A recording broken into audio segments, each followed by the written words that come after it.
My name is Margaret. I am 28 years old. My husband's name is William. He is 30. We live in a small stone cottage at the edge of a quiet village in England. This happened in the year 1847. I work part-time at the village library. I arrange books and help children read. William works for a trading company in London. His job makes him travel a lot, sometimes for days, sometimes for a week. I always miss him when he is gone, but I trust him. He is kind and gentle. He always brings me small gifts, a ribbon for my hair, honey, or a little book of poems. I thought our life was safe and happy. I thought I knew him. I was wrong. It was a gray afternoon. The clouds were low and the air smelled like rain. I was peeling potatoes by the kitchen window when I heard horses outside. The post rider stopped at our gate. "Post for the Carters," he called. I took the letters from him. There was a bill for coal, a notice from the library, and a small cream envelope addressed to William. The handwriting was neat. The town name was Harrowford, a place I did not know. I put the letters on the table, but my eyes kept going back to that envelope. The seal was broken. I told myself I would only look to see if it was important. I opened it. Inside was a small photograph. William sat on a wooden bench in a park. Next to him was a young boy, about 5 years old, holding an apple. The boy's eyes were the same blue as William's. There was a letter with it. I read, "William, Thomas misses you. Please come to Harrowford this Sunday.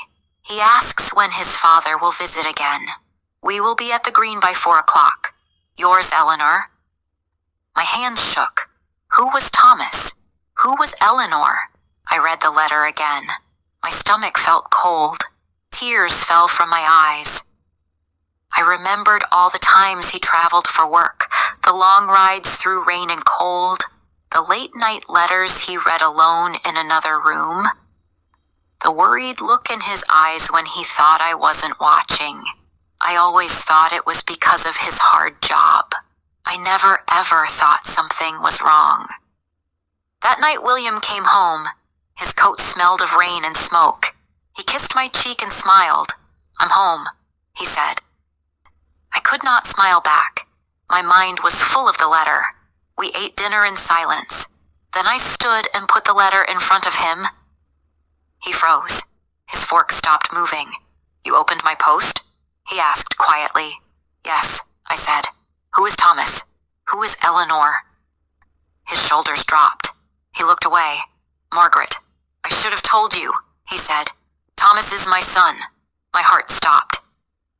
"Your son?" I whispered. "And Eleanor? She is his mother." He told me everything. "I met Eleanor before I met you. We were together once, but we broke up. Then she wrote to say she was pregnant." I stared at him, speechless. I sent her money and visited sometimes. I told no one. Not my parents, not my friends, and not you. I shook my head in disbelief. I thought I could keep that life separate. Then I met you and fell in love. I never wanted to hurt you. I said, "You lied to me every day. You built our marriage on a lie." He reached for my hand, but I pulled away. "Margaret, you are my heart," he said softly. I looked at him, angry and hurt. "And what about Thomas? Does Eleanor know about me?" "No, he thinks I travel for work." I thought of the little boy waiting for his father, not knowing he had another family. "You need to go to your son," I said firmly. "Please, Margaret, go." He packed his things slowly. His hands were shaking. At the door, he turned and said softly, "I love you." I said nothing. The door closed behind him. I sat down on a chair and cried. Tears poured from my eyes. It felt like my whole world was breaking. I could not stop the pain inside. I felt lost, alone, and so tired. For days, I barely ate or slept. My heart ached for the life I thought I had, for the man I thought I knew. William sent me letters. He said he missed me and would leave Eleanor, but how could I trust a man who hid a child from me? I felt angry and ashamed that I didn't see the truth sooner. Slowly, the tears stopped, and I made a choice. I wrote back, "Do not come back. It is over." Without William's money, I had to leave the cottage. I rented a small room above a bakery in the village. I left my part-time library job and started working full-time as a nurse's helper at the hospital. The work was hard, but it kept me busy. Months passed. Winter came, and the hills were covered in snow. One cold, windy afternoon, I was walking home. At the end of the lane, I saw William. He was holding the hand of a small boy. It was Thomas. William looked older and tired. Our eyes met. His were full of sorrow. I gave him a small, sad smile and walked past. I didn't look back. That night, I sat by the window and watched the snow fall. My heart was broken, but I was still here. I had survived. I was stronger.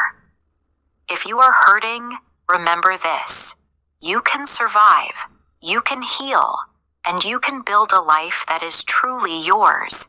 If you liked this story, please like, comment, share, and subscribe.